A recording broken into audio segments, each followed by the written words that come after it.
This is actually going to be a different kind of episode. I'm going to be talking about different games or whatnot, but I'm going to be talking about some of the games and their money practices and things like that. So, yeah. Okay. Let's start with Destiny 2, actually, okay? Because Destiny 2 is fresh on my mind.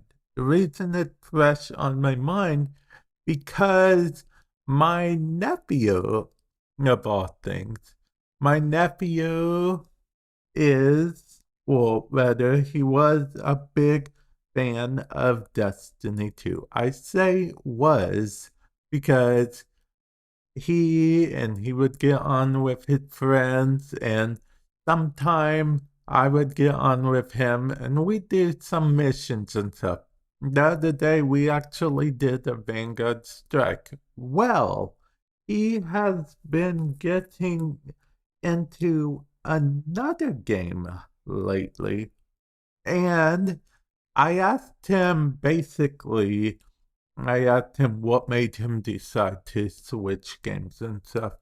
He said two things which I found interesting. One, really just one thing, but he said two things at the same time without even saying the second thing. First of all, what he said was that he is finding it boring, always doing the same thing, okay? So that's one of the things that it's okay, Destiny 2 is a lot of doing the same thing, grind up your light level, whatnot. But there is also an underlying another reason why, and that is he's stuck doing the same things. Because he doesn't have the Lightfall DLC. So he doesn't have the weapon that comes with Lightfall. He doesn't have the fun of going to farm out all the gear with his friends. He doesn't have the new campaign. And furthermore, if that wasn't bad enough, because even though I have Lightfall, because of how Destiny 2 currently works, I could not bring him into any Lightfall only missions or anything like that. And I do also want to point out that that's the same with content involving his friends. If he were to buy Lightfall, sure, he'd be able to play Lightfall with me, but he couldn't do any Lightfall content with his friends because they wouldn't own Lightfall. And that is the thing. Now, he is on Xbox, so I assume eventually Lightfall will come free for Xbox Gold Pass. What's it called? Game Pass. Game Pass, that's what it's called. But for now, he's moved on to a different game. In case you guys are wondering what game, Sea of Thieves, oddly enough. Which Sea of Thieves, if I'm being honest, I thought about trying at one point, but I never got around to it yet. Yeah, I never actually got around to it. Now, I did actually watch someone play through a little bit of Kingdom Hearts 3, I think it was.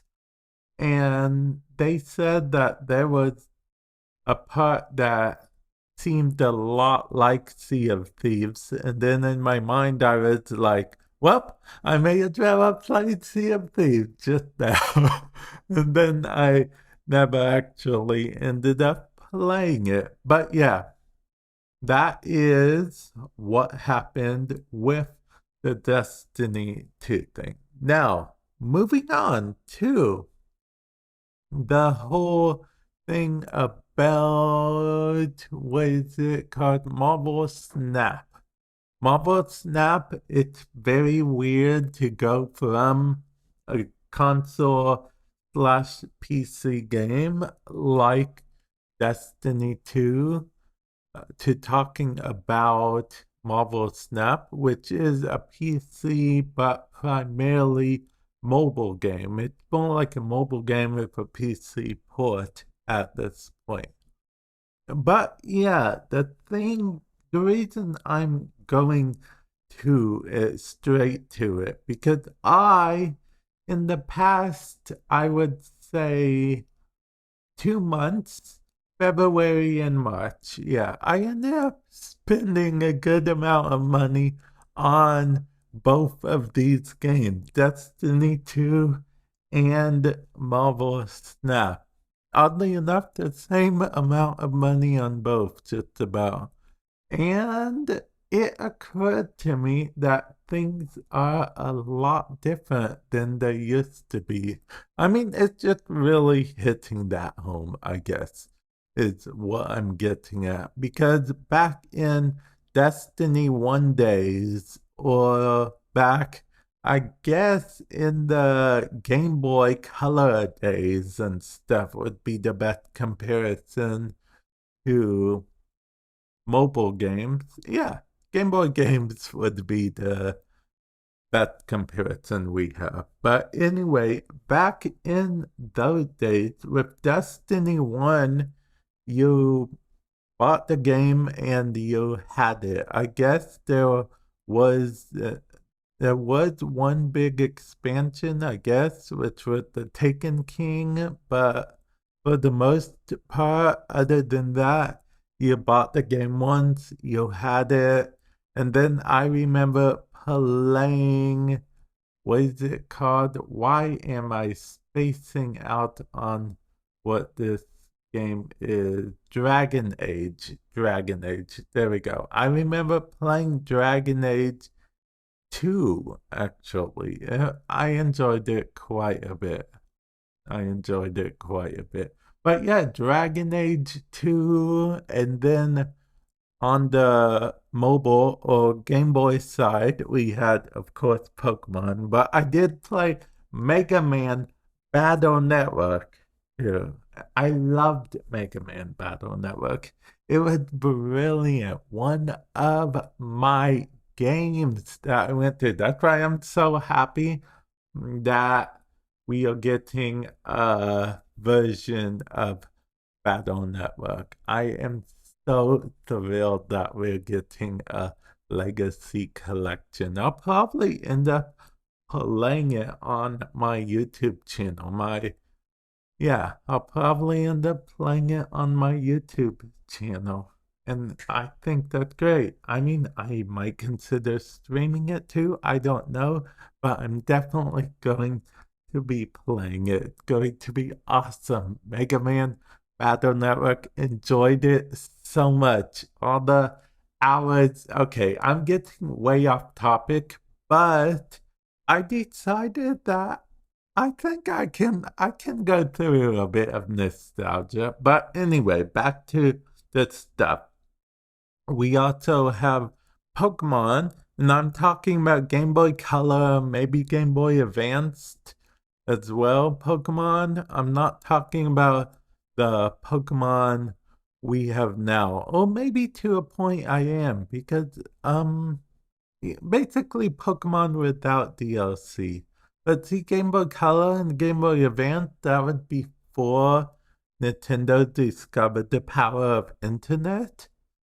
So, that's just one of the things. I guess they are both fruits, but it's not exactly apple to oranges comparison, if you will. My point being that it truly was a different time for video games back then, okay?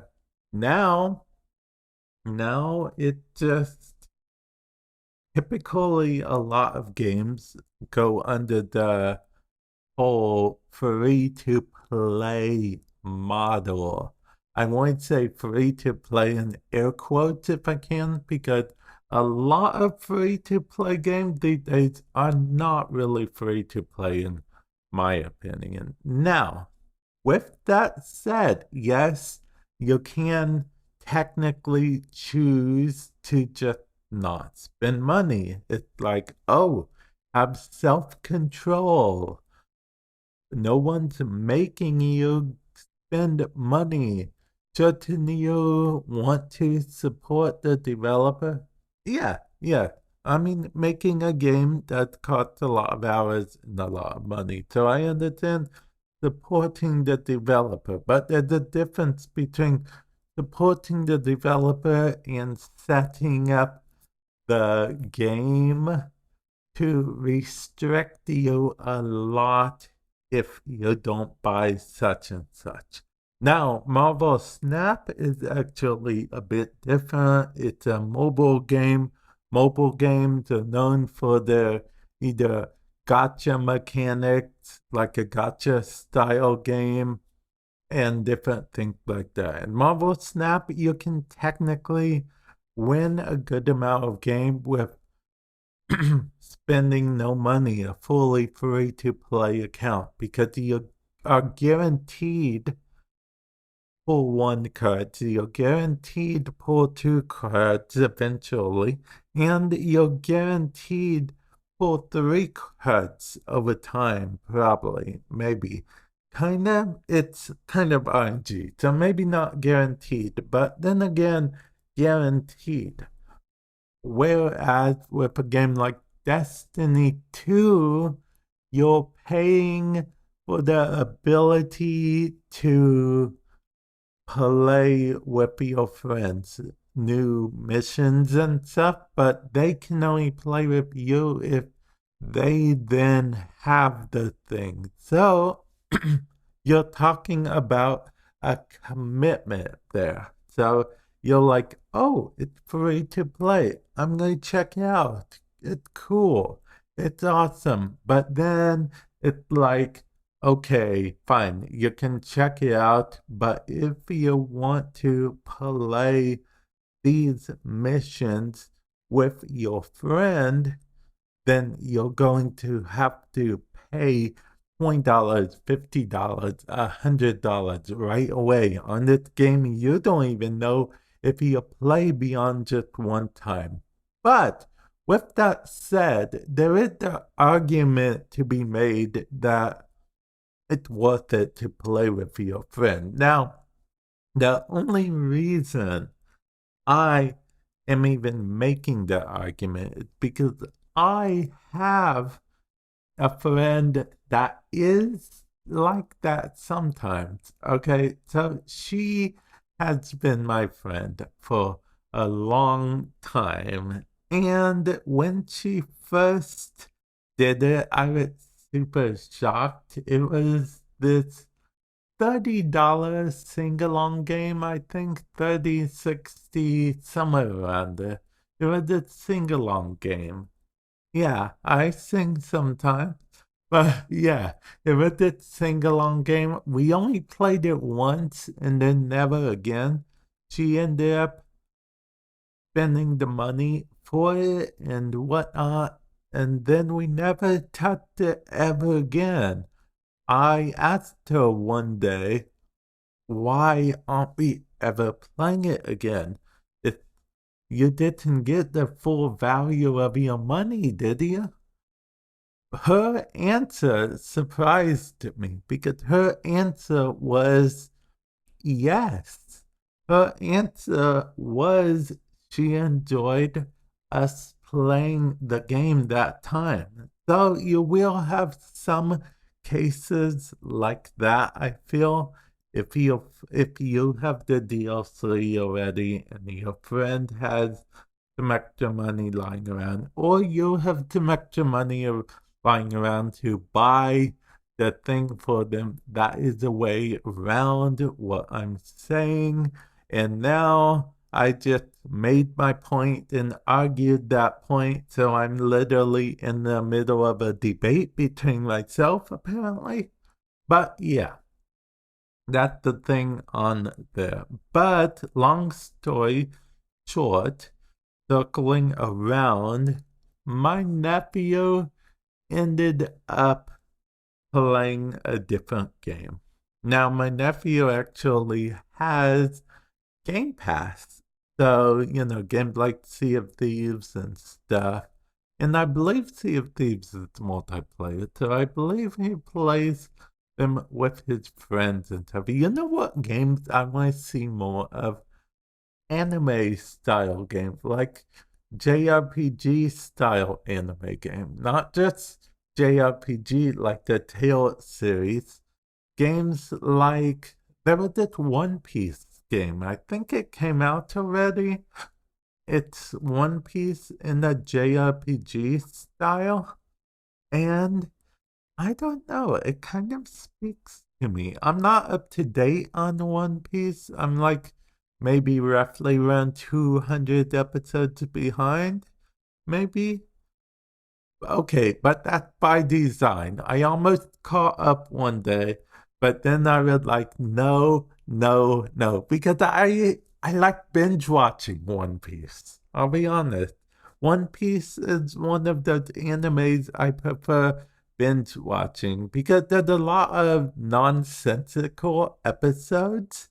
And I'm one of those people that if I watch a nonsensical sensical episode of an anime and feel like it's a waste, I feel like I wasted my time watching that episode, or not really wasting my time, but there's not another episode to look forward to, there's no real episode to look forward to. I'm just stuck with the non-real episodes.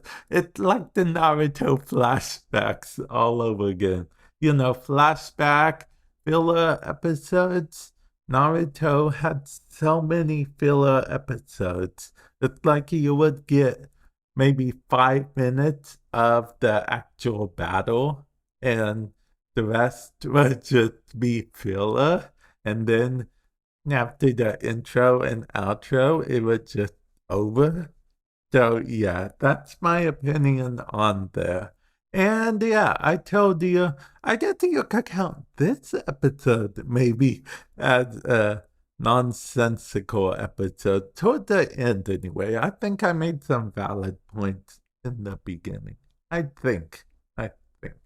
But yeah, I'm going to end it off here. I just wanted to say that stuff, get out there, and what have you.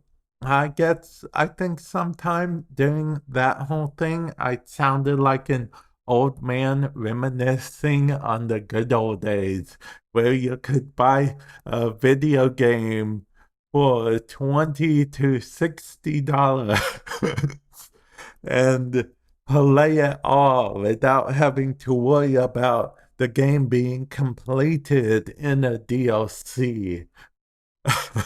Okay, well, I'm going to end it off there. Thank you guys for listening.